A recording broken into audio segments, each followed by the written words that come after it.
नमस्कार, मैं विकास टेकरे। आप सभी का स्वागत है द हिस्ट्री यूट्यूब चैनल में। दोस्तों, आज हम बात करने जा रहे हैं इतिहास लेखन एमए द्वितीय सेमेस्टर में इतिहास के विभिन्न दृष्टिकोण या फिर विभिन्न उपागमों के बारे में। हम पहले भी कुछ विशेष विषयों पर डिस्कस कर चुके हैं। आप चाहें तो चैनल पर जाकर वीडियोस देख सकते हैं। हमारा कंटेंट जो है वह इतिहास लेखन की इस किताब से है, जिसके लेखक है डॉक्टर एस.एल. बरे, और इसके ज़रिए ही हम आपको समझाने का प्रयास करेंगे इतिहास लेखन एमए द्वितीय सेमेस्टर के पहले अध्याय इतिहास के विभिन्न दृष्टिकोणों में तीसरे या फिर हमारे अगले दृष्टिकोण मार्क्सवादी दृष्टिकोण के बारे में। आपको हम समझाने का प्रयास करेंगे कि मार्क्सवादी दृष्टिकोण आखिर होता क्या है।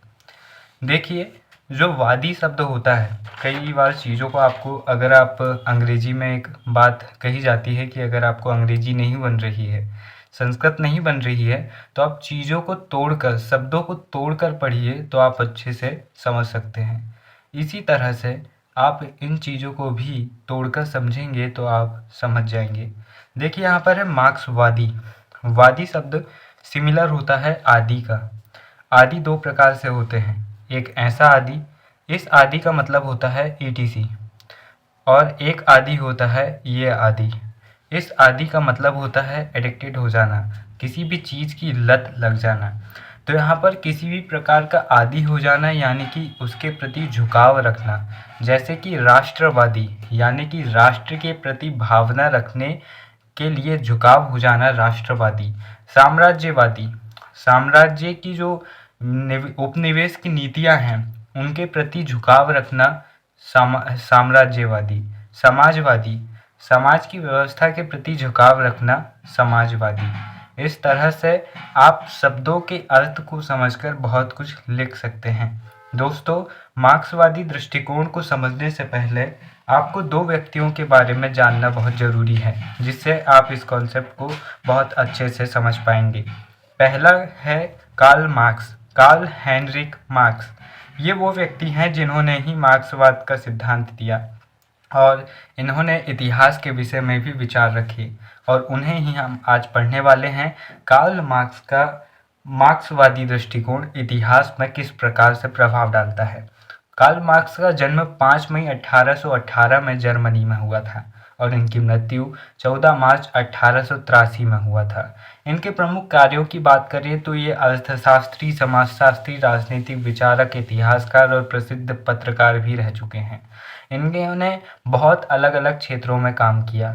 दोस्तों, कार्ल मार्क्स की दो प्रमुख रचनाओं के बारे में हम बात करें तो द कम्युनिस्ट मैनिफेस्टो, और सबसे ज़्यादा प्रसिद्ध है दास कैपिटल, जो अक्सर पूछी जाती है।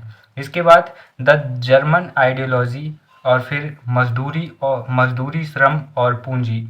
इसके बाद द पावर्टी ऑफ फिलोसॉफी यानी कि दर्शनवाद की गरीबी, इनकी प्रमुख रचनाएं हैं। हम यहाँ पर कार्ल मार्क्स को इसीलिए पढ़ रहे हैं ताकि आप कार्ल मार्क्स को समझ सके, जिसके बाद हम इनकी विचारधाराओं को आसानी से समझ सके। मार्क्स जो थे वह एक जर्मन व्यक्ति थे, लेकिन इनके विचारों का सबसे ज़्यादा प्रभाव पड़ा रूस जैसे देशों में, जहाँ इस समय विभिन्न क्रांतियाँ हो रही थी। दोस्तों, इसके बाद हम देखते हैं डी.डी. कोशाम्बी। डी.डी. कोशाम्बी को कार्ल मार्क्स का भारत में जो शिष्य माना जाता है, और डी.डी. कोशाम्बी का जो मार्क्सवाद था वह कार्ल मार्क्स से भी एक कदम आगे था। यानी कि कार्ल मार्क्स ने जो मार्क्सवाद दिया, जो सिद्धांत दिया, उस सिद्धांत को अपडेट करने का काम दामोदर धर्मानंद कोशाम्बी ने किया, और इन्हें भारतीय इतिहास में वैज्ञानिकवाद की शुरुआत करने वाले व्यक्ति के रूप में जाना जाता है। भारत का जो इतिहास शुरुआत से परंपरागत रूप से चला आ रहा था, उसमें वैज्ञानिकता प्रदान करने का श्रेय दामोदर धर्मानंद कोशाम्बी जी को जाता है। डी.डी. कोशाम्बी, इनका भारतीय इतिहास में एक महत्वपूर्ण योगदान है, और ये बहुत प्रसिद्ध इतिहासकार रहे हैं। इन्होंने सिक्कों की खोज की, और इन्होंने माना कि एक मुद्रा शास्त्र नाम से एक अलग विज्ञान होना चाहिए, एक अलग विषय होना चाहिए। दोस्तों, दामोदर धर्मानंद या फिर डी.डी. कोशाम्बी इतिहास के विषय में कहते थे कि जो इतिहास राजा महाराजाओं का है, युद्धों का है वो सही है, लेकिन इतिहास में आम लोगों का भी स्थान होना चाहिए।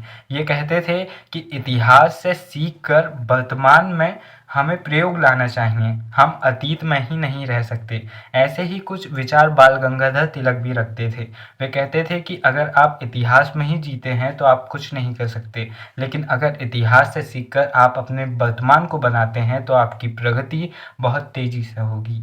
हम केवल इसी में रह जाते हैं कि हमारा अतीत गौरवशाली था, हम अतीत में महान थे, हमारे पास स्वर्ण युग था, लेकिन हम ये भूल जाते हैं कि हमारे पास वर्तमान में क्या है। हमें अतीत से सीखकर वर्तमान को संवारना चाहिए। दोस्तों, डी.डी. कौशाम्बी का जन्म 31 जुलाई 1907 को गोवा में हुआ था और इनकी मृत्यु 29 जून 1966 को पुणे, महाराष्ट्र में हुई थी। इनके जो ये प्रसिद्ध रहे गणितज्ञ, राजनीतिक विचारक और इतिहासकार के रूप में इन्होंने महत्वपूर्ण कार्य किए। दोस्तों, इनके ग्रंथों की बात कर लें तो an introduction to the study of Indian history इनकी एक किताब का नाम है। अगली किताब का नाम है myth and reality, studies in the formation of Indian culture. तीसरी किताब का नाम है on Marxism, approach of Indian history और चौथी किताब का नाम है culture and civilization of ancient India in historical outline. 1965 में इस किताब को इन्होंने लिखा था। इस किताब को संक्षेप में इंडियन कल्चर एंड सिविलाइजेशन के नाम से भी जाना जाता है और ये जो चौथी किताब है ये काफ़ी प्रसिद्ध है और नेट जैसे एग्ज़ाम में ये पूछी भी जाती हैं। यहाँ पर आपको ये समझना चाहिए कि जो भारतीय इतिहास जो सामान्य रूप से साहित्य पर या फिर किसी की पांडुलिपि पर, किसी के चीज़ों पर लिखा आ रहा था, उसे वैज्ञानिक स्वरूप प्रदान करने का कार्य डी.डी. कौशाम्बी ने किया था और इन्हें भारतीय वैज्ञानिक इतिहासवाद का जनक भी कहा जाता है। इस बात को आप अच्छे से याद रखें, नेट जैसे एग्ज़ाम में बहुत ज़रूरी होता है। अब आप कहेंगे कि भैया 7 मिनट तो आपने 2 लोगों के बारे में ही बताने में निकाल दिए, तो अब आप मार्क्सवाद कब समझाओगे? दोस्तों, अगर आपने इन 2 लोगों को अच्छे से समझ लिया तो आप मार्क्सवाद भी समझ जाएंगे और भारतीय इतिहास में मार्क्सवाद का प्रभाव या फिर मार्क्सवादी दृष्टिकोण भी समझ जाएंगे। आइए आगे देखते हैं। दोस्तों, कार्ल मार्क्स द्वारा की गई इतिहास की व्याख्या को ही मार्क्सवादी दृष्टिकोण की संज्ञा प्रदान की गई है। मार्क्स ने समाज और उसके कार्यों के स्थान पर आर्थिक कारणों को अधिक महत्व दिया है तथा इसी आधार पर होने वाले वर्ग संघर्ष को भी मान्यता प्रदान की है।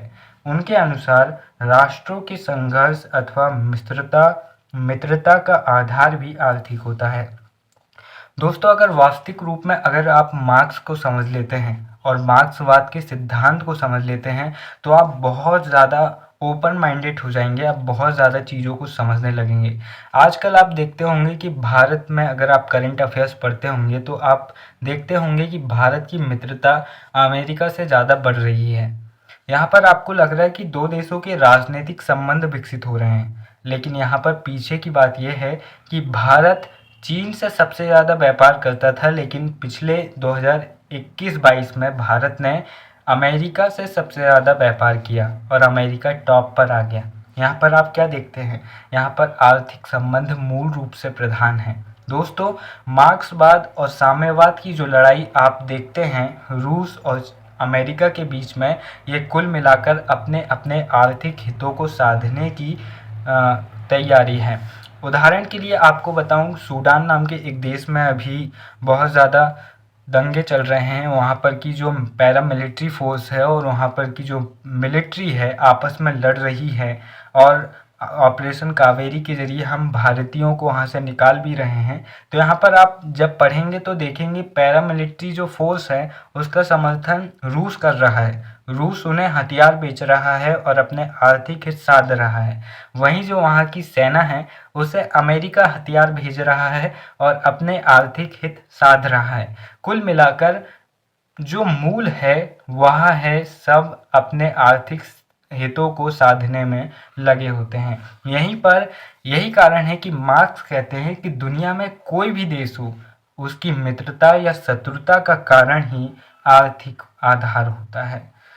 वर्तमान में विश्व में जो विभाजन की प्रक्रिया दृष्टिगोचर होती है वह भी आर्थिक सिद्धांत पर आधारित है। इन्हें हम दो बिंदुओं से समझ सकते हैं। पूंजीपति वर्ग का एकाधिकार और दूसरा भौतिकवादी दृष्टिकोण। यहाँ पर पूंजीपति वर्ग का एकाधिकार में कार्ल मार्क्स कहते हैं, अगर आपने बीए फाइनल ईयर में इकोनॉमिक्स में कार्ल मार्क्स का सिद्धांत पढ़ा होगा तो आप और अच्छे से समझ जाएंगे। अगर आपको वो सिद्धांत समझना होगा तो आप कमेंट बॉक्स में लिंक देख सकते हैं वहाँ जाकर, या फिर आप कमेंट कर सकते हैं तो मैं और अच्छे से इसे बना दूंगा।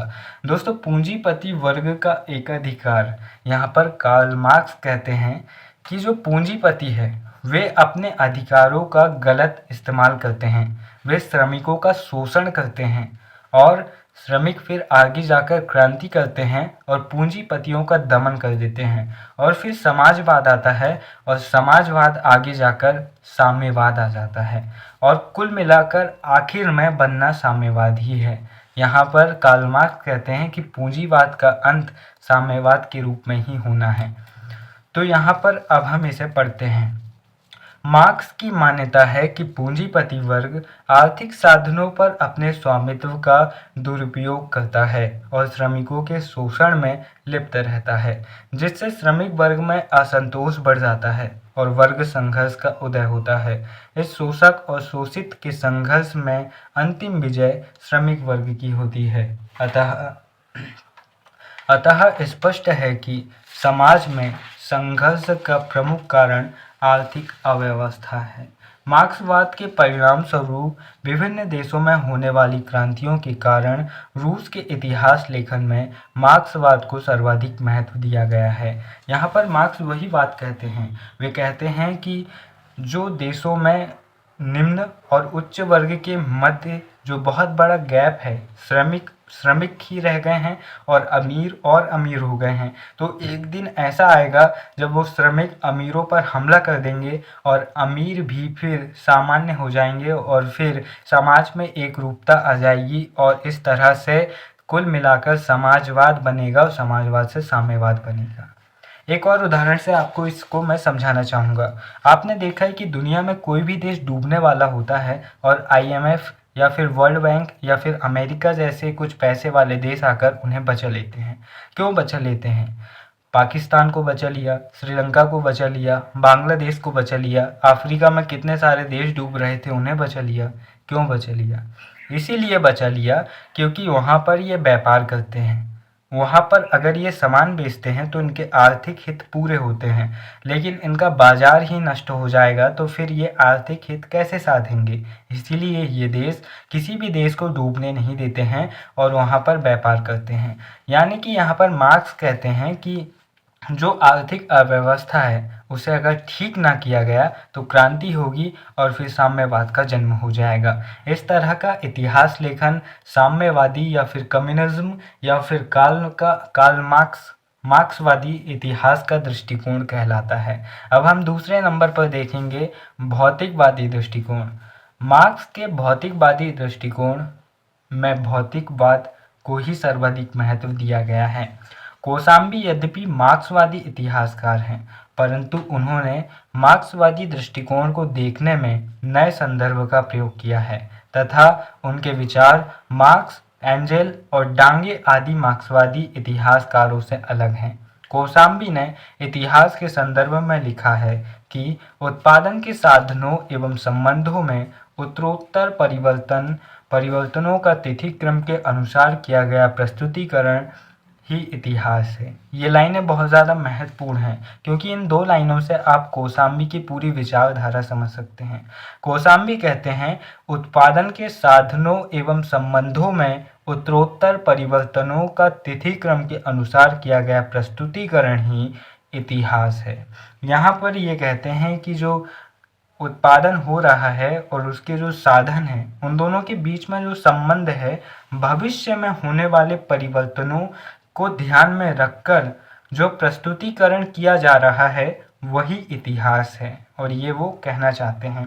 और मूल रूप से कोसाम्बी यह कहना चाहते थे अपनी विचारधारा में कि जो इतिहास है उसे वैज्ञानिकता प्रदान की जाए, उसे आधुनिक बनाया जाए, यानी कि पूरी तरह से बदला नहीं जाए लेकिन उसमें कुछ छोटे मोटे परिवर्तनों के साथ उसे आधुनिक स्वरूप में ढाला जाए ताकि वह हमारे उपयोग के लिए हो सके।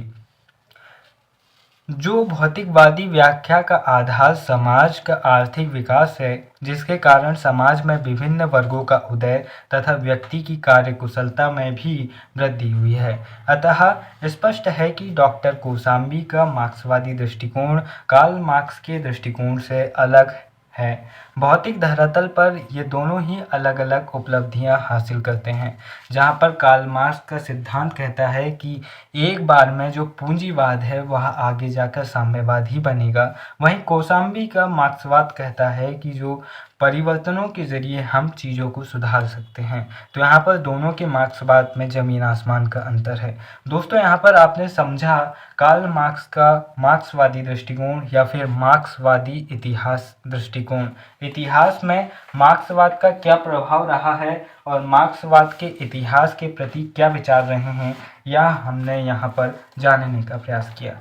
दोस्तों, शुरुआत में मैंने आपको दोनों के बारे में इसीलिए बताया क्योंकि एग्ज़ाम में आप अगर थोड़ा बहुत भी एक दो लाइन इनके बारे में पर्सनल लिखते हैं तो और ज़्यादा थोड़ा आपके आंसर को अट्रैक्टिव बनाएगा और जांचने वाले की नज़र में आप और अच्छे से आ जाएंगे। दोस्तों, तो यहाँ पर हमने समझा मार्क्सवादी दृष्टिकोण, और वीडियो के अंत में बस इतना ही कहना चाहूँगा। रूसी अमेरिकी लेखक एन रैंड कहते हैं, रचनात्मक व्यक्ति कुछ हासिल करने की इच्छा से प्रेरित होता है, ना कि दूसरों को हराने की इच्छा से। अगर आप में कुछ करने का जज्बा है तो आप कर सकते हैं, लेकिन अगर आप किसी को हराने के लिए किसी काम को करने जा रहे हैं तो आप असफल होने वाले हैं। इसीलिए किसी के खिलाफ न जाकर खुद को आगे बढ़ाने में लगिए। मुझे उम्मीद है आपको चीज़ें समझ में आई होगी। फिर मिलेंगे अपने किसी अगले वीडियो में। वीडियो देखने के लिए धन्यवाद। जय हिंद।